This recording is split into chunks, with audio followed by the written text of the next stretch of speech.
Buenos días para todos. En la Corporación Fenalco Solidario les damos la bienvenida a otro evento de nuestra agenda de formación de formador de formadores. Soy Diana Tejada Calle, la directora de formación, y hoy disfrutaremos del conversatorio Carbono Neutralidad y Resiliencia Climática. Este evento académico es patrocinado por la reconocida empresa Principi.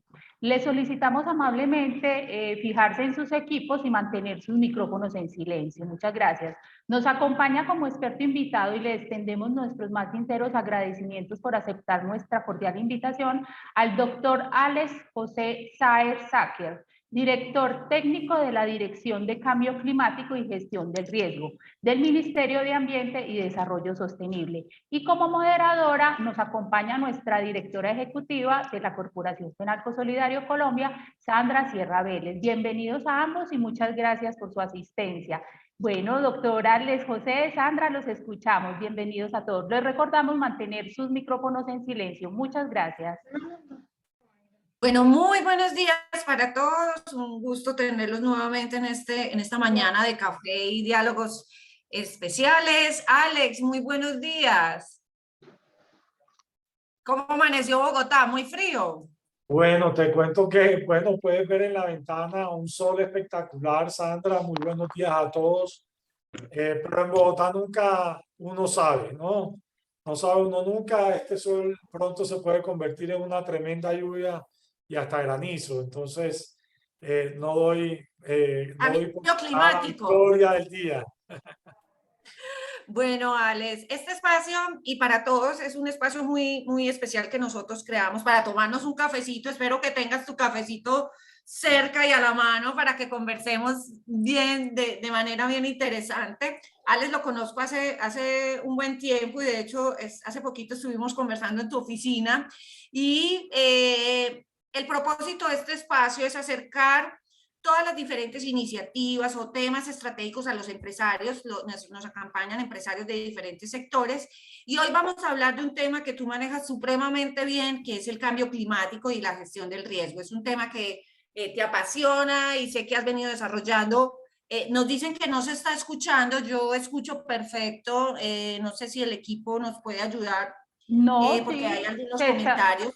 se escucha muy bien. No sé, de pronto Bueno, puede entonces ser. a quienes nos están escribiendo, de pronto es un tema ahí de conexión. Gracias, Diana. Vamos a conversar de esos desafíos tan importantes que tenemos como país. Colombia, la verdad, es admirable todos los avances y toda la gestión que viene desarrollando en los temas ambientales. Y el propósito hasta las 10 de la mañana es que tengamos un diálogo frente a esas iniciativas, frente un poco a la ley 2169, que hay algunas inquietudes, cuál es tu visión, hacia dónde vamos. Y al final vamos a dar, Alex, un espacio para que nuestros empresarios pregunten, tendrán dudas, quieran estar cerquita de ti. Entonces, pues la primera pregunta que quiero hacerte es ¿cuál es la postura de Colombia frente al cambio climático? O sea, vemos que hay un gran interés del gobierno, de todos los líderes del gobierno nacional frente a esto. ¿Cuál es la postura? ¿Hacia dónde vamos con este tema, Alex? Vale, Sandra, muchísimas gracias. Yo creo que Colombia, o soy fielmente creyente porque para eso hemos trabajado y para eso, digamos, ha sido pues nuestro trabajo se ha posicionado como un país líder en el aumento de la ambición hacia el cambio climático a nivel internacional. Nuevamente nos dicen que no se escucha, Yo te pero escucho perfecta, Santiago perfecto. Rendón, de pronto es un Favor problemita que verifique, tú tengas. exactamente, favor verifique. Ok, entonces Colombia es un país que es muy vulnerable al cambio climático, altamente vulnerable como nos clasificamos. El 100% de los municipios del país tienen algún grado de riesgo hacia el cambio climático.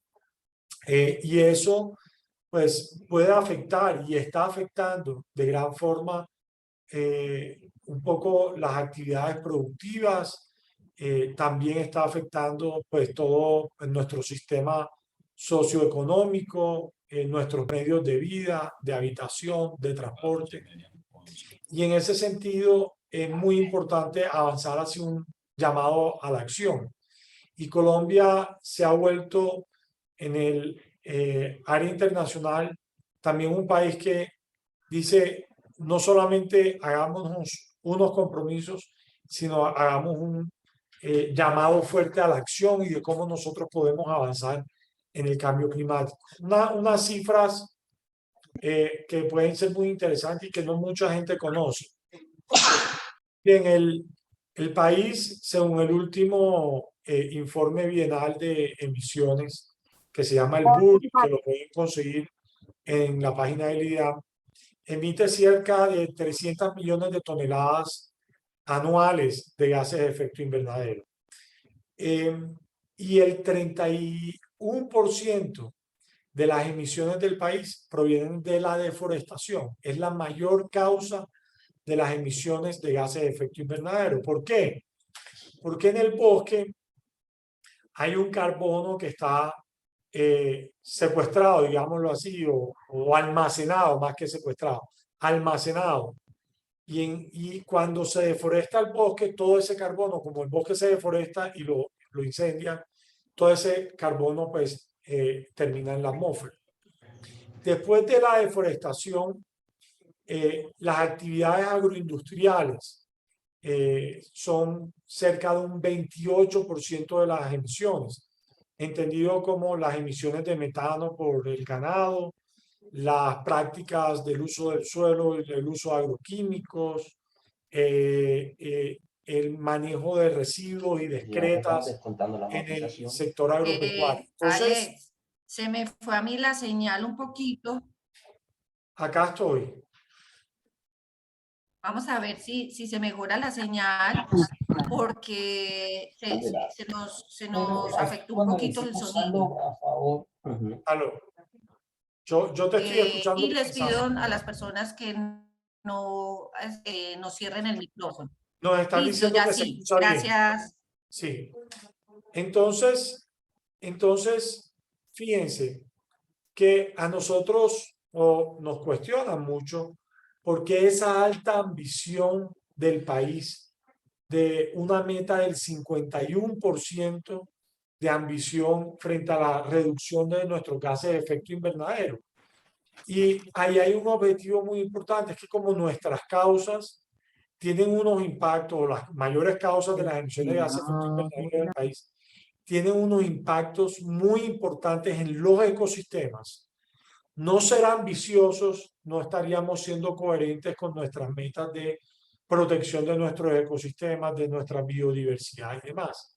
Por eso una de las metas más importantes que tenemos dentro de nuestras NDC, y ahorita voy a explicar un poco sobre eso, es reducir la deforestación a cero en 2030, porque eso de alguna forma también se convierte en un lado, pues, la reducción de los gases de efecto invernadero y segundo, pues, la protección de nuestro patrimonio natural y de nuestros ecosistemas para que también los impactos del cambio climático no se exacerben con la destrucción de nuestros ecosistemas. Entonces, el papel de Colombia, ¿cuál ha sido? A nivel internacional, y después lo menciono a nivel nacional, a nivel internacional ha sido aumentar la ambición, dar ejemplo de aumentar la ambición. Por ejemplo, nosotros teníamos un compromiso antes de 2020 de reducir el 20% de nuestras emisiones de gases de efecto invernadero a 2030.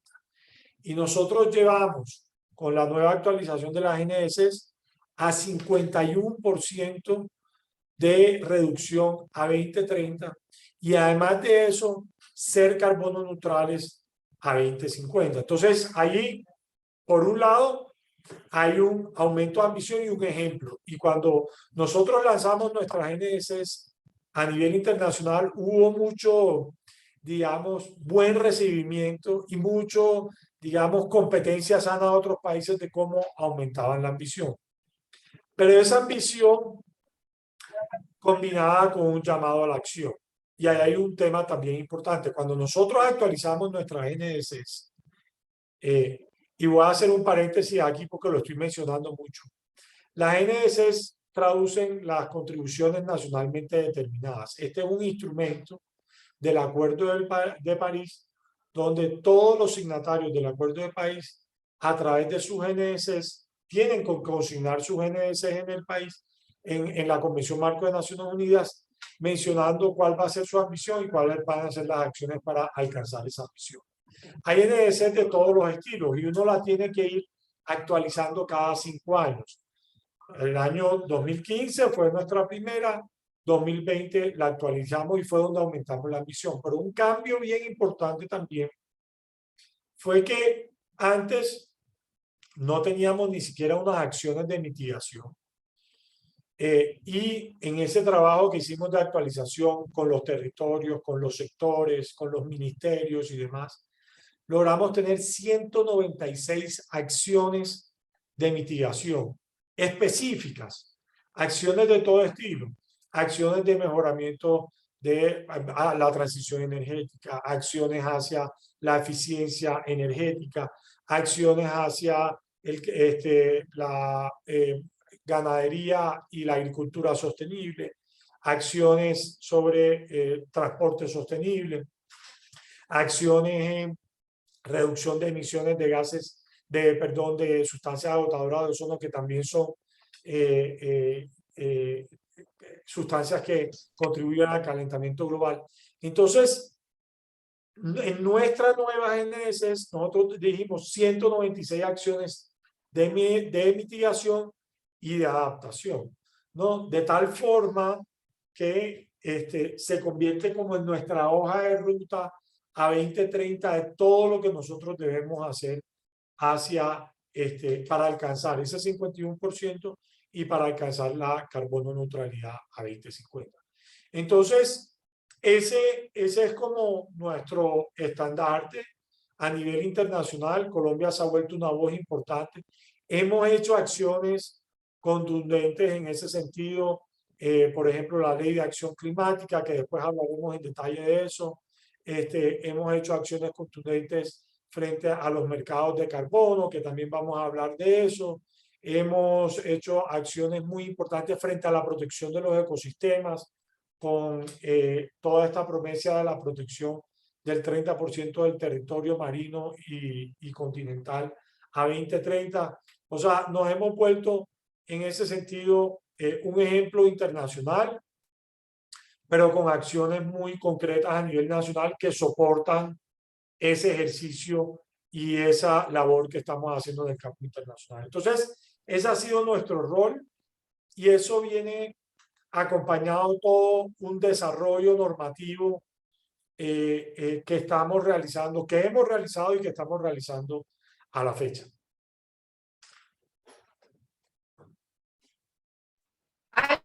Súper claro como el panorama. Ahora vamos a entrar y tocaste algunos temas y a todos nos van a ir haciendo las preguntas y por el chat mío también nos lo pueden hacer. Mencionaste la Ley de Acción Climática. Para todos es una ley sancionada en el 2021, la Ley 2169 del 2021. ¿Cuál es el propósito de esa ley? O sea, cuando se desarrolla esta ley, ¿cuál es su propósito fundamental y hacia dónde apunta esta normatividad? Bueno, Sandra, la Ley de Acción Climática fue un ejercicio bien interesante porque nosotros dijimos, bueno, ok, nosotros tenemos estos compromisos internacionales traducidos en las NSS. ¿Cómo nosotros movemos la acción climática en el país? ¿Cómo movemos a todos los sectores que se monten en esta ruta hacia la carbono neutralidad en 2050 y cómo hacemos para que en realidad no sea solamente el Ministerio de Ambiente, sino cada uno de los ministerios, de los territorios, de las empresas, de los sectores que muevan la acción climática? Entonces, ¿y cómo hacemos para que estas GNS realmente se cumplan? Y nosotros dijimos, bueno, vamos a impulsar una ley que la vamos a llamar de Ley de Acción Climática, que básicamente toma nuestras GNS y las convierte en ley, y de esa forma nosotros nos aseguramos de que por lo menos haya un instrumento jurídico vinculante con bastante peso legal que nos haga, pues, y promueva el cumplimiento de eso. Porque hoy es la Entonces, esta ley coge y pone todas las metas en cuestión de mitigación, de adaptación y de medios de implementación, e inclusive la secciona por cada uno de los ministerios responsables de esas metas. Y en la misma ley, entonces, creamos algo que se llama el plan de implementación y de seguimiento. Entonces, nosotros ahora que estamos haciendo no es solamente tener esas acciones y esas metas, sino ahora le estamos diciendo a todos los ministerios, a todos los territorios, porque hay metas en cuestión de mitigación, ¿cierto? A las empresas que tienen también metas dentro de nuestras GNS, ok, háganos un plan de implementación de cómo usted va a alcanzar eso. Y el DNP está montando un plan de seguimiento, un esquema de seguimiento para hacerle seguimiento a cada una de esas metas de nuestras GNS.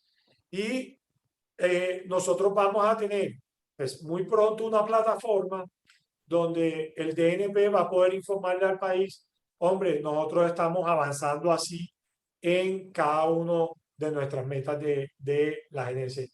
Y te voy a decir algunas simplemente como ejemplos, pues nuestras metas generales de reducir el 51% de emisiones a 2030, alcanzar la carbono neutralidad a 2050, reducir las emisiones de carbono negro un 40%, ¿cierto? A 2030, y eso es muy importante porque el carbono negro es uno de los principales precursores de las enfermedades respiratorias en las ciudades. Entonces, esa meta de reducción va a tener un impacto muy importante en la salud de los colombianos y reducir la deforestación pues a cero en 2030, que son como las gruesas. Y nos vamos también con unas metas en adaptación y te doy algunos ejemplos. Por ejemplo, en el sector vivienda, que se incorporen a 2030 la adaptación en los instrumentos territoriales de ordenamiento, que se desarrollen a 2030 acciones de protección y conservación de 24 cuencas abastecedoras de acueductos municipales susceptibles a desabastecimiento, que se alcance en 2030 un 68%. Compartimos un paso, o sea, pues de ahí salimos con él hasta Usme y de ahí paramos. Perdón, ahí hay alguien que tiene el micrófono abierto. Entonces, por ejemplo, para el sector vivienda, para el sector salud también tiene unas metas en adaptación, además de las de mitigación, para el sector minas y energía.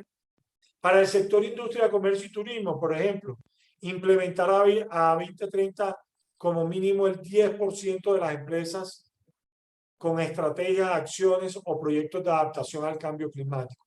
Y así tenemos unas metas de adaptación en la ley y tenemos unas metas también de mitigación sector por sector que deben ser cumplidas también, incluyendo temas como educación, temas relacionados con financiamiento, temas relacionados con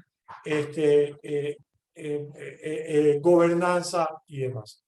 Y la ley también tiene unos temas asociados a la promoción de los mercados de carbono y al fortalecimiento de los mercados de carbono y otras disposiciones importantes que seguramente tú me vas a preguntar. Pero entonces, esta es una ley de mínimos y lo que nos da es todos los elementos para nosotros poder llegar a ese cumplimiento del 51% y de nuestra ruta hacia la carbono neutralidad. Y nos da toda esa estructura para poder avanzar y unas medidas específicas para poder avanzar en ello. Uno, por ejemplo, es que de esas medidas adicionales, que todas las entidades del sector público, del ejecutivo, del legislativo, del judicial, de las entidades descentralizadas, tienen que, del sector descentralizado, por ejemplo, tienen que cuantificar su inventario corporativo de emisiones GEI y establecerán planes de acción para llegar a la carbono neutralidad en 2030. Rama ejecutiva, Corte Constitucional, Congreso de la República, fuerzas militares, Fiscalía, Registraduría, Banco de la República, institutos de investigación, Contraloría, Procuradurías. Entonces, movemos el Estado también hacia avanzar a la carbono neutralidad y esto va a ayudar también a servir como un círculo virtuoso para la carboneutralidad, alcanzar la carboneutralidad en el país.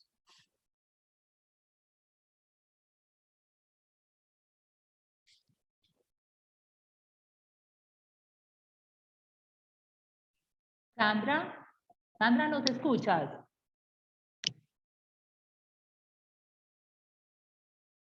Se nos perdió. Sandra, se nos perdió Sandra. Sandra. Permítame un momento, doctor Alex. Dime, Dani.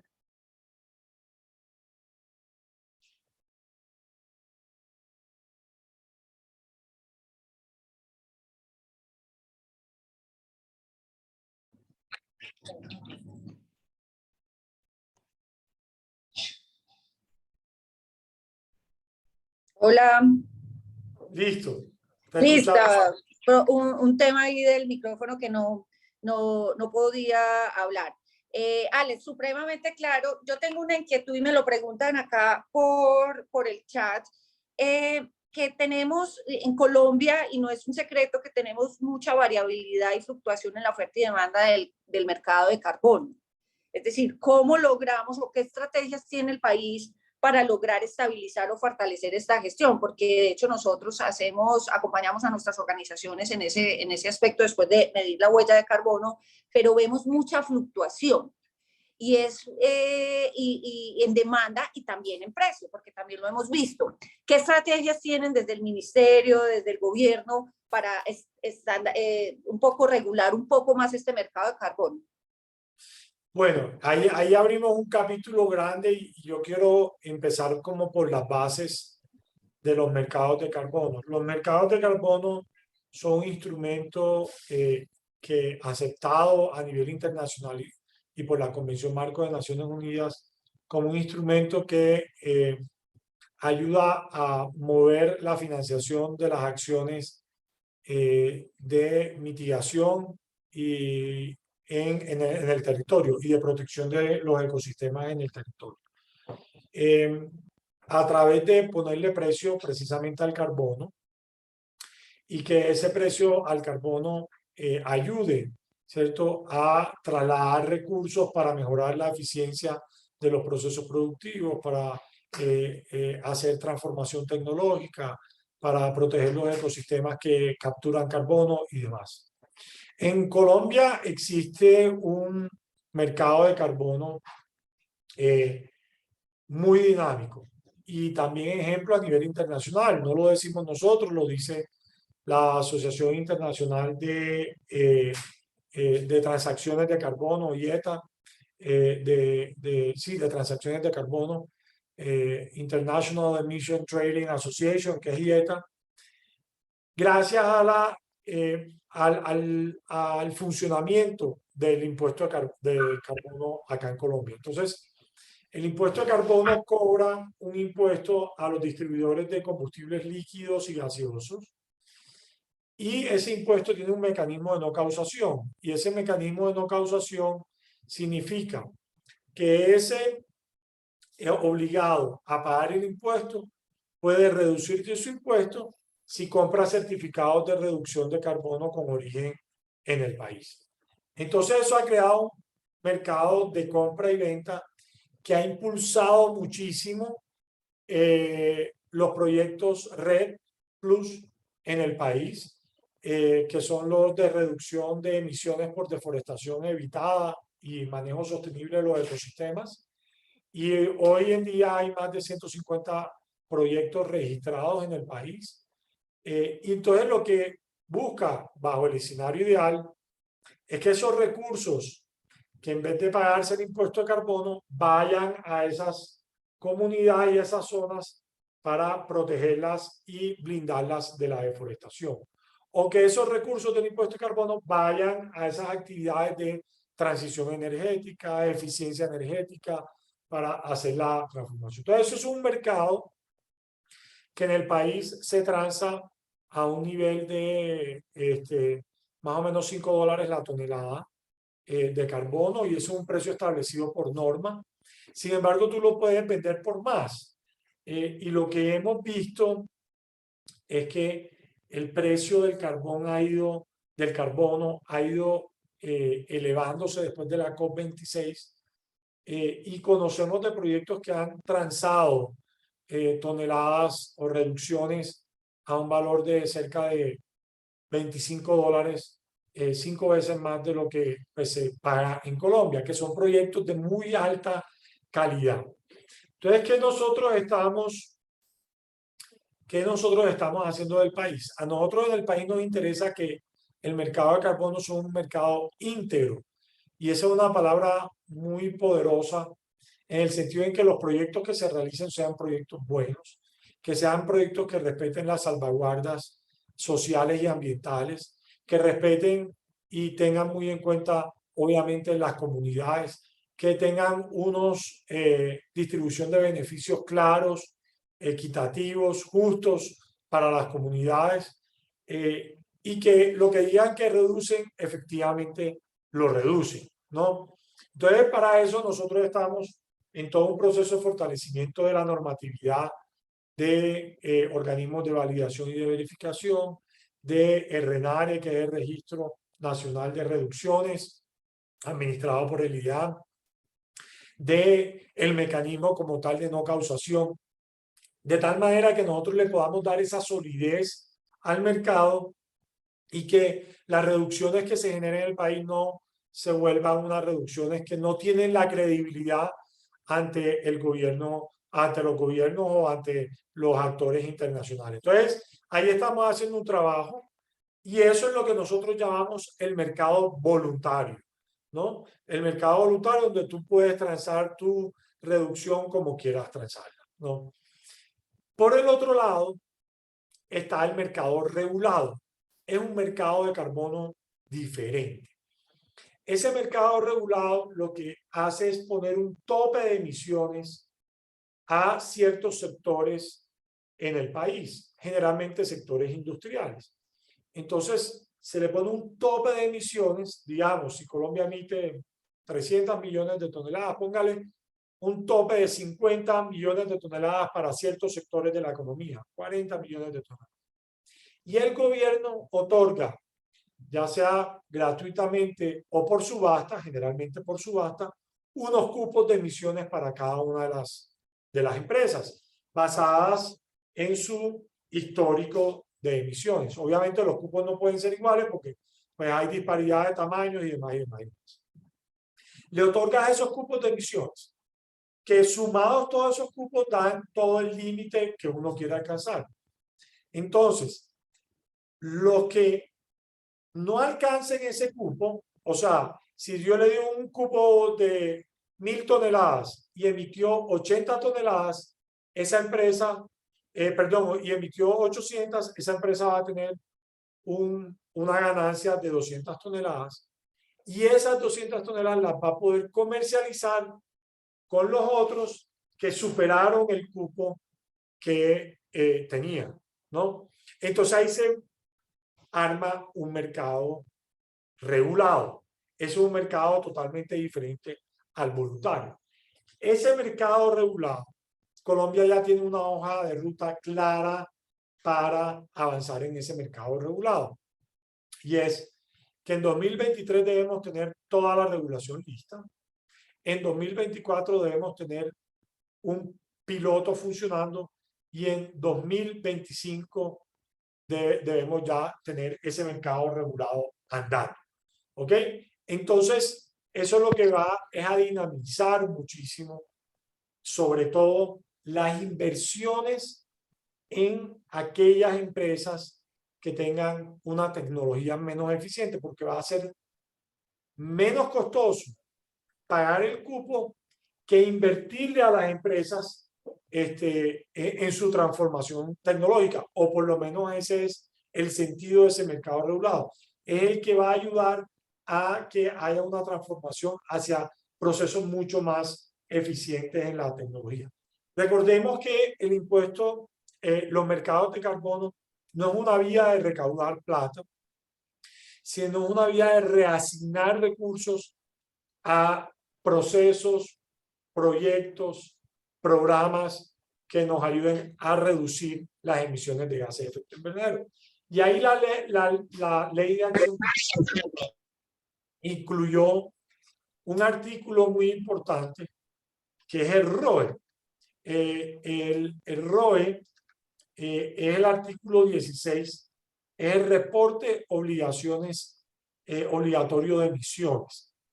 Y ese reporte obligatorio de emisiones, que ya estamos trabajando también para regularlo, que esperamos que antes de agosto salga esa regulación, lo que hace es que les entrega una obligación a todas las empresas de reportar sus emisiones de gases de efecto invernadero. Ahora, cuando hablo todas, es pues el Pareto que nosotros definamos, porque no vamos a poner a una pequeña empresa a hacerlo, sino que vamos a perfilar aquellos sectores y aquellos tipos de empresas que más generen emisiones, y con base en eso nosotros ponemos el reporte obligatorio de emisiones, de tal manera de que eso nos ayude a nosotros a identificar cuál va a ser ese límite que vamos a poner en la economía. Entonces, lo que aquí se descubre, Sandra, es que esto es un tema que no hay marcha atrás.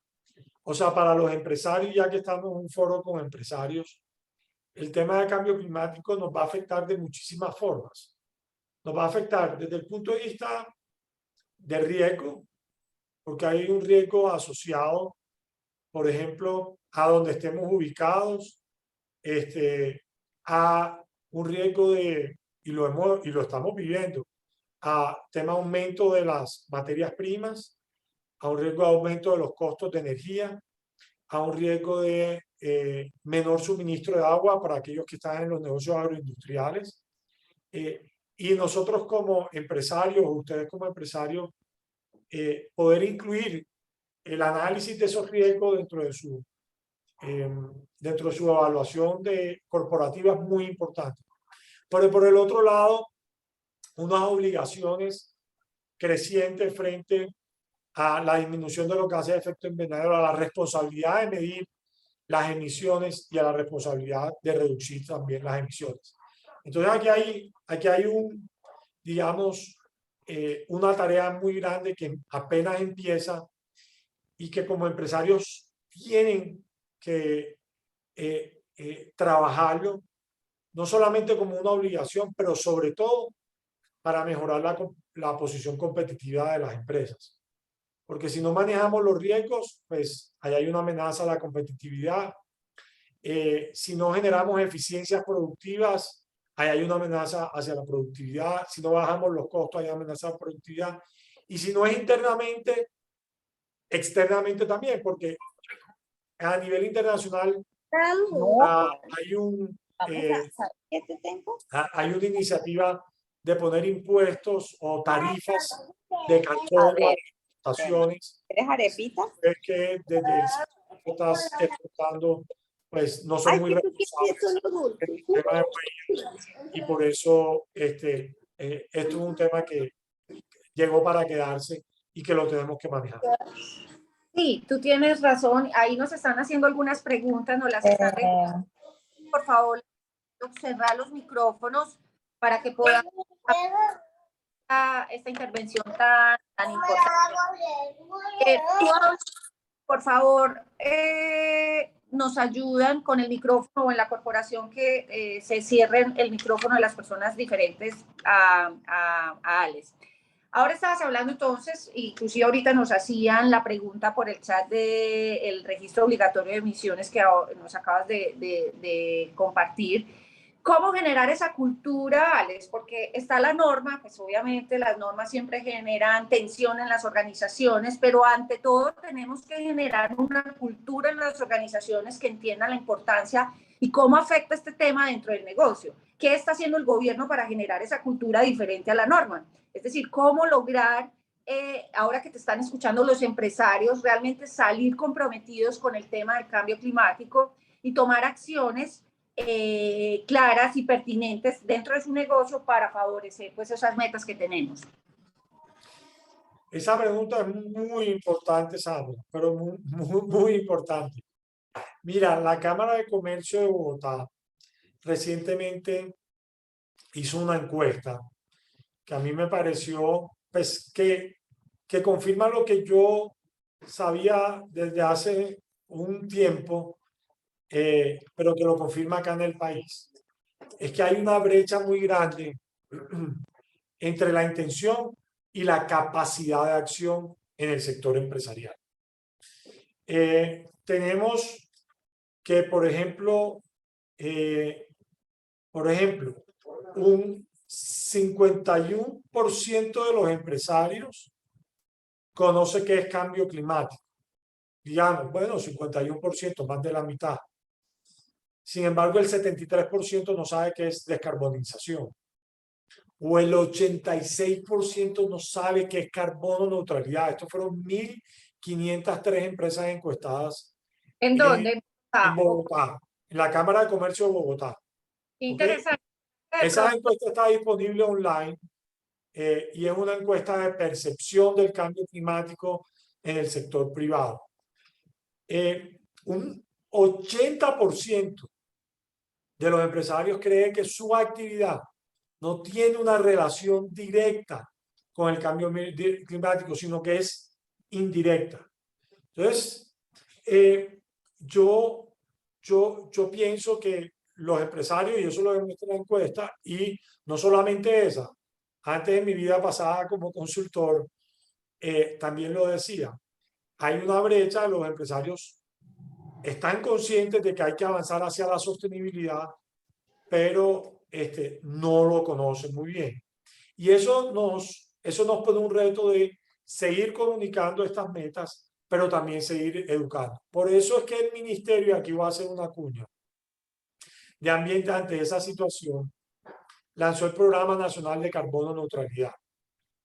Este programa lo que busca es impulsar al sector empresarial a conocer cómo medir su huella de carbono y cómo diseñar planes hacia la carbono neutralidad del país, como una primera aproximación, ¿no? Porque sabemos que existen los programas, ¿no?, de certificación y demás que deben hacer. Pero esto es una vía de nosotros poder educar, socializar, sensibilizar a los empresarios de que cómo se puede medir la huella de carbono y cómo se pueden trazar planes hacia la carbono neutralidad y cómo se puede certificar carbono neutral. Imagínate que nosotros en ese programa, el ministro dijo, no, vamos a tener 10 empresas icónicas en el país que estén comprometidas con la carbono neutralidad. Entonces, cuando empezamos a hacer la gestión, no nos llegaron 10, nos empezaron a llegar 10, 15, 20. Y cuando empezamos a hacer la gestión, entonces el ministro dijo, no, vamos a lanzar el programa donde sean 100 empresas. Y cuando llegamos a las 100 empresas en la COP, nos dijo el ministro, al tanto éxito, no, apostémoslas a 500 empresas. Bueno, para reducirte la historia ya vamos a completar 1.000 empresas. Excelente. Y yo sé que ustedes en FENALCO Solidario también tienen un programa muy bueno en ese sentido. Yo pienso que los empresarios, muy importante que busquen las alternativas porque las hay, de asesoría, de acompañamiento para la medición de la huella de carbono, porque más que una obligación, y quiero repetirlo a los empresarios, eso ayuda a que el sector empresarial pueda identificar dónde hay oportunidades de mejora en eficiencia energética, en aprovechamiento de recursos, en aprovechamiento del agua. Mire, yo en mi vida pasada tuve una asesoría al sector avícola. Y el sector agrícola, en el sector agroindustrial en general, el agua no es muy costosa. El agua no implica un costo muy grande como agua, como recurso. Pero yo les decía, bueno, un metro cúbico de agua perdido es un metro cúbico de energía que utilizaste para mover esa agua. Es un metro cúbico de capacidad que utilizaste para potabilizar esa agua. Y es un metro cúbico de insumos químicos también para la potabilización. Y es un metro cúbico que después vas a tener que tratar. Entonces, cuando te ahorras un metro cúbico, no solamente te estás ahorrando el agua, sino la energía, los insumos químicos, y todo eso es reducción de huella de carbono. Entonces, cuando tú mides tu huella, lo que estás es identificando oportunidades para ser más eficiente en tu proceso productivo. Y eso, cuando tomas acción hacia la carbono neutralidad, más allá de la transición energética, más allá de poner unos paneles solares que ya se volvió común, sino de enfocarte en el proceso productivo, ahí es donde vamos a hallar una fuente de productividad muy importante, y ahí es donde el ambiente y la economía se entrelazan y sí podemos hablar de desarrollo sostenible. Sí, muy interesante, y para los que van llegando, entonces venimos haciendo como un recorrido de la postura del gobierno nacional frente al tema del cambio climático, la ley 2169, que Alex ya nos hace un recorrido bien interesante, el tema del mercado de carbonos. El tema de la cultura, coincido contigo, nosotros trabajamos fuertemente a nivel nacional el tema de la generación de cultura, la sensibilización, porque ¿sabes qué sucede también, Alex, a veces? Las empresas empiezan o comienzan estrategias de mitigación sin realizar una medición de la huella de carbono. Y cuando hacen la medición de la huella de carbono, se identifican que realmente la ruta no era el tema de los paneles solares, sino quizás otros. Entonces tenemos que tener una secuencia y una coherencia importante y sensibilizar a todos nuestros grupos de interés. Eso es supremamente importante. Hay dos preguntas muy importantes para ti. Y la primera que te quiero hacer es: ¿cómo motivar que el gobierno, y esta se le hicimos a un compañero tuyo hace un mes que tuvimos un espacio, cómo motivar que el gobierno nacional incentive que en las licitaciones se promueva estas organizaciones que ya tienen un componente de sostenibilidad claro, y más aún frente al tema de cambio climático, y que tengan puntos adicionales o que sean tenidos en cuenta en el momento de la licitación? Porque creo que hay un factor importante, y es que tenemos que desde el sector público dar ejemplo, y que estas organizaciones que están invirtiendo en el cambio climático pues puedan acceder a nuevos mercados. ¿Qué ha pensado el gobierno nacional frente a ese tema? Bueno, nosotros hemos impulsado todo el tema de compras sostenibles desde el ministerio. Con Colombia Compra Eficiente hemos definido y hemos creado unos criterios de sostenibilidad de productos que deberían ser tenidos en cuenta a la hora de hacer los procesos, ¿cierto?, de compras públicas. Yo creo que las compras públicas es uno de los motores que puede impulsar de gran forma esos criterios de sostenibilidad. Sin embargo, no ha sido fácil. No ha sido fácil porque nosotros debemos tener cuidado cuando eso limita o no limita la competencia. Y ahí es cuando nos encontramos con esas barreras que nosotros tenemos, inclusive desde el proceso legislativo, desde el proceso de creación de normas, de cómo eso puede o no puede convertirse en una limitación de la competencia en el país. Y no solamente eso, sino por norma internacional también. A veces cuando uno tiene proyectos normativos que cree que puede limitar la competencia, lo tiene que presentar ante la Organización Mundial del Comercio a consulta pública a nivel internacional, de tal manera que allá se hagan las observaciones a esos proyectos de norma.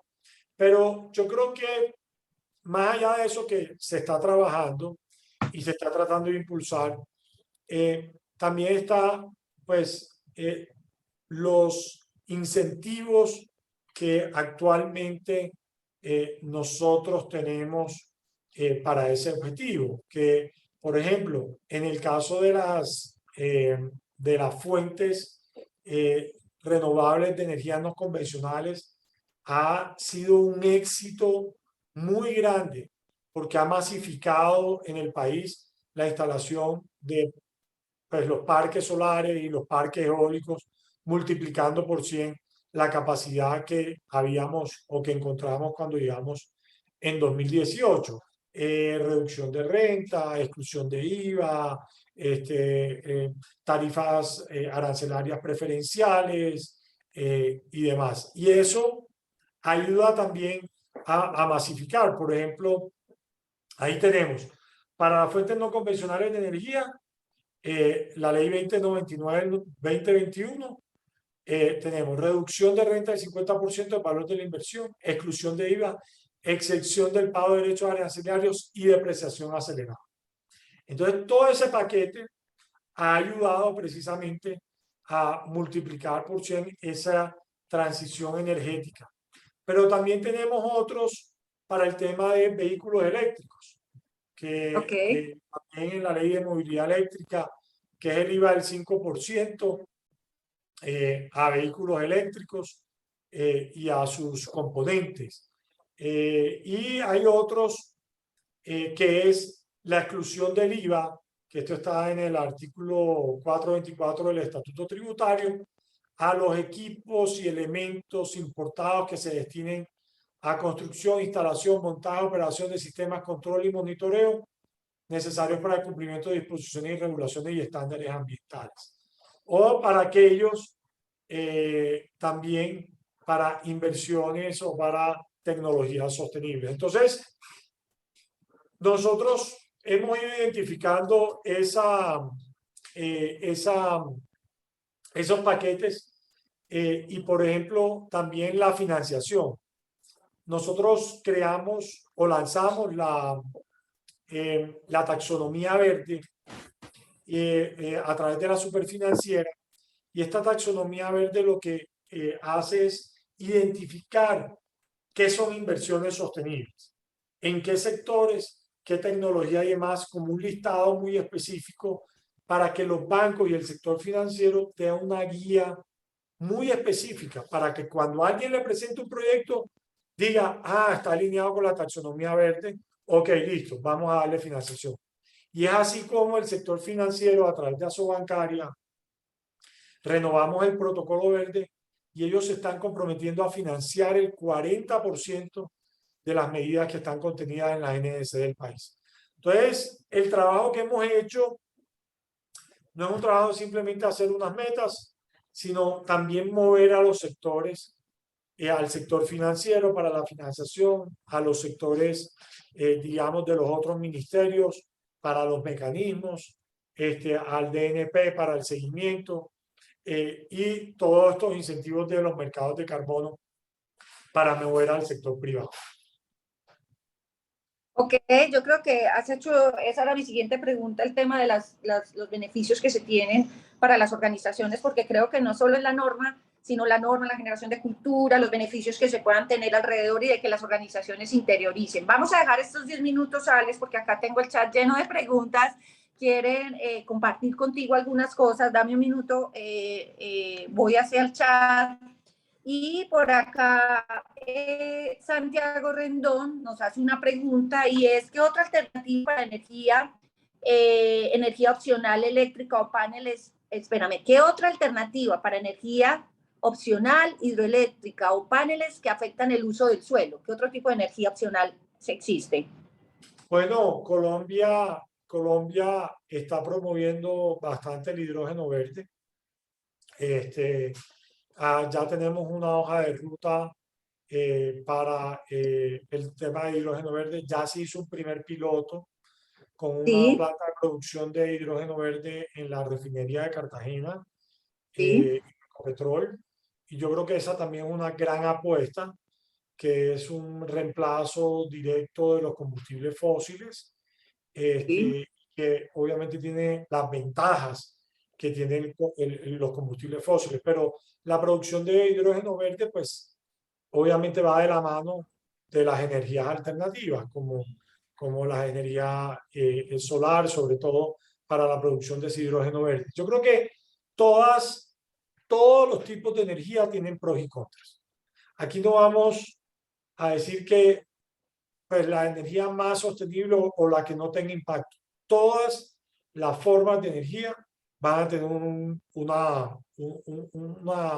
un tipo de impacto específico. Uno, como los combustibles fósiles en función de los gases efecto invernadero que generan y las dioxinas que también se generan en su combustión, otros gases que no son efecto invernadero que afectan la salud humana y otros con temas como el uso del suelo, ¿cierto? O en el caso nuclear los residuos peligrosos. Y ahí es un tema de hacer unos trade-off, de saber, pues, como país, cuáles son los impactos que pues, podemos asumir y en realidad poner en esa balanza. Yo creo que las no convencionales, las renovables no convencionales ofrecen unas ventajas muy importantes precisamente a esa diversificación. Y también nos ayuda, Sandra, y para contestar a Santiago, miren Sí. todo el problema que se está presentando ahora en Europa con el conflicto entre Rusia y Ucrania. Yo creo que es muy importante como país siempre tener una independencia energética, porque los países europeos están sufriendo muchísimo con la escasez de gas, próximamente con la escasez de petróleo. Prácticamente nos tienen comprada toda la producción de carbón a Colombia, están volviendo al carbón, porque no hicieron su tarea de hacer esa transición acelerada dependiendo mucho de un tercero. Y como país, como Colombia, hemos hecho la tarea muy bien y tener matriz diversificada es muy bueno, porque si llega un niño podemos tener el respaldo y demás, y eso pues de alguna manera ayuda pues a la seguridad energética del país y a la seguridad productiva del país y al desarrollo empresarial del país. Entonces, hidrógeno verde es una de las grandes apuestas. Sí, de hecho, Alex, en la corporación vamos a tener un conversatorio, te cuento, en el mes de julio hablando del hidrógeno y le pido a nuestro equipo ambiental, acá tenemos, está nuestro equipo ambiental que les mande a todos por el chat o si no se los mandamos con la memoria, el plan de gobierno frente a la ruta, frente al hidrógeno. Nosotros la tenemos en la corporación y con mucho gusto también se las podemos compartir. Tenemos otra pregunta por acá, dame un minuto, Alex. Y es, el Grupo Empresarial Río nos pregunta, hola, buenos días, mi pregunta es ¿qué apoyo hay créditos a su empresa? Perdón. No escuché.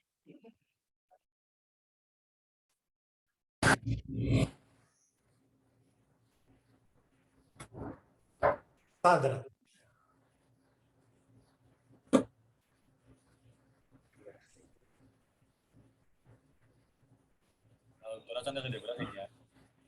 Bueno, pero entonces yo sigo con algunas preguntas. Me cayó el internet. Aquí siguen, por ejemplo, aquí hay una pregunta de Diana María Castillo.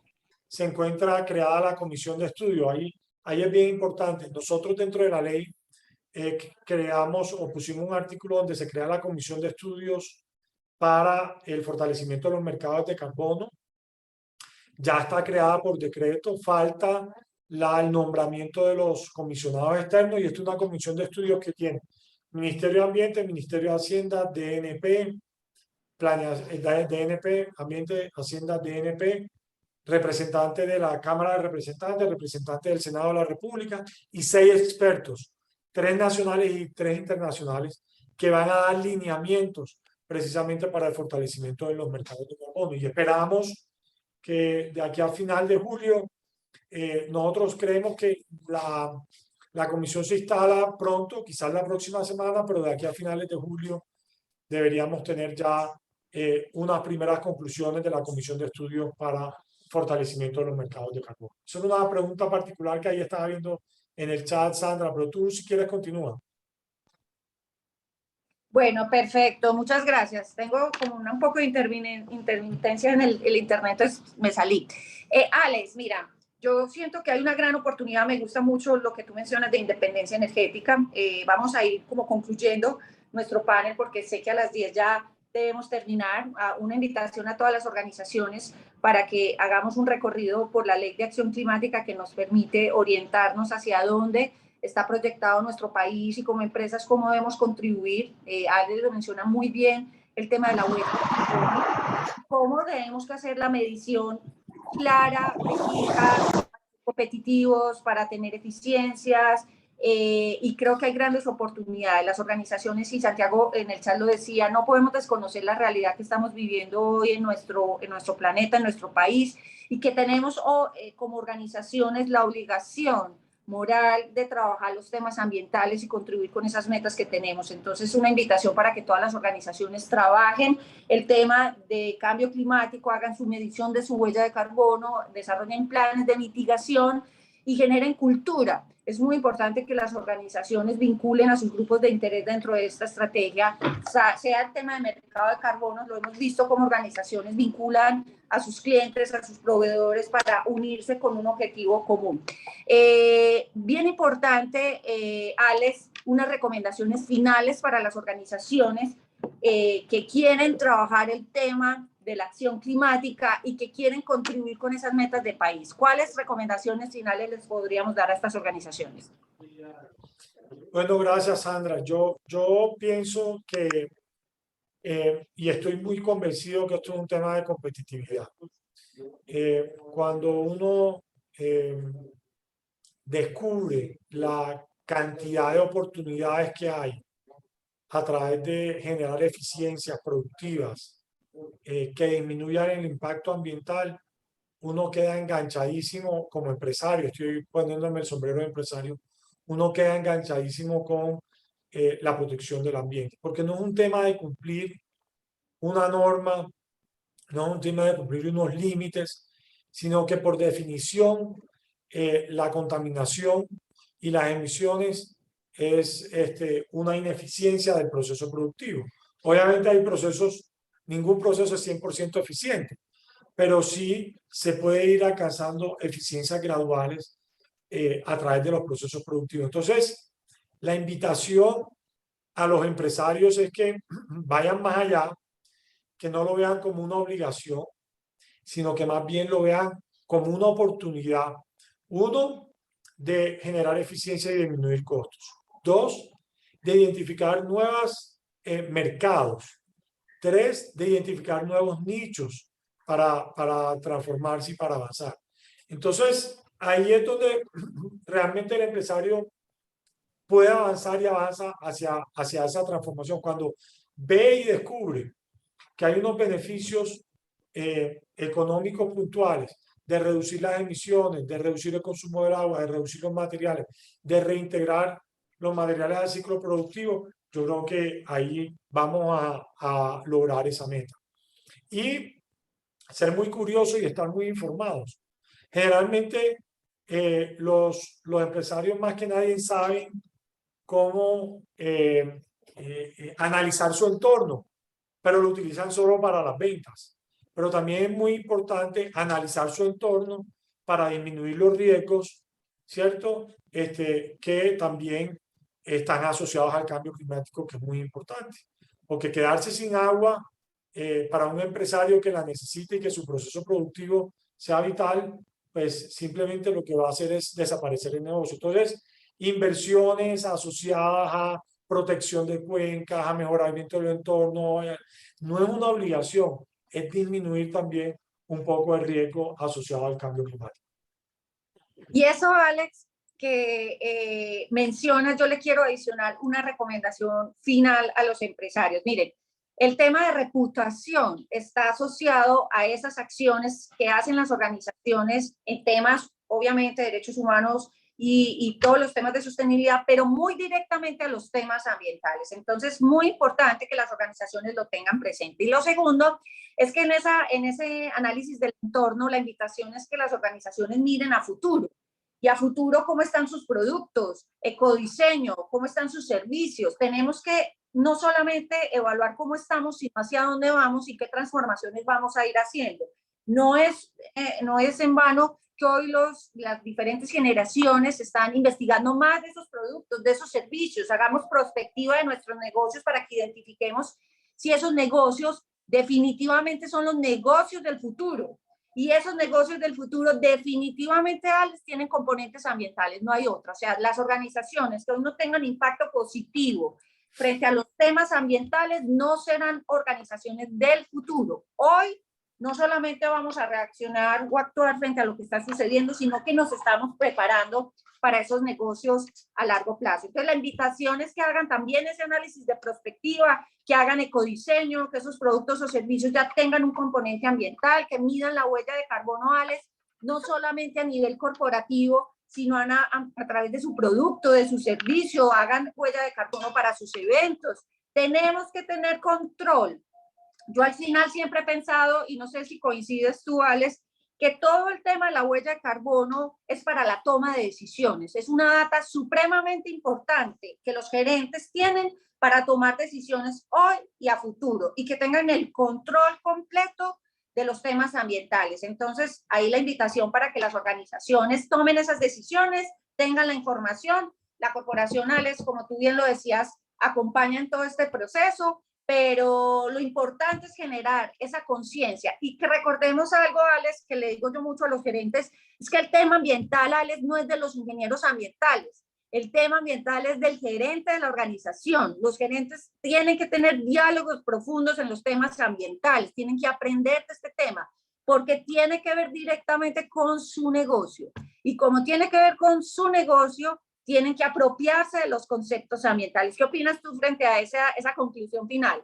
No, me parece totalmente relevante, Sandra. Y yo creo que es una variable que ya va totalmente ligada al negocio y que debemos avanzar y que los negocios que no la consideren pues van a desaparecer, algo como pasó y es mucho más y exponencialmente con el tema de calidad, con el tema ambiental, pues va a ser un factor exponencial en la influencia de la competitividad. Entonces, no, pues muchas gracias a Sandra por la invitación al conversatorio, muy interesante y espero que a todos los participantes pues haya sido de mucho provecho. Y esperamos tenerte en próximos eventos, queremos estar cerca de ustedes porque pues la idea es que el sector privado y el sector público trabaje siempre en alianza. Entonces, muchas gracias, Alex, por compartirnos tus conocimientos, tus visiones, y a todos los empresarios los esperamos el próximo mes con un conversatorio muy especial para hablar temas como el hidrógeno. Entonces, muchas gracias y un feliz día para todos. Alex, muchas gracias. Que estén muy bien. Hasta que nos veamos.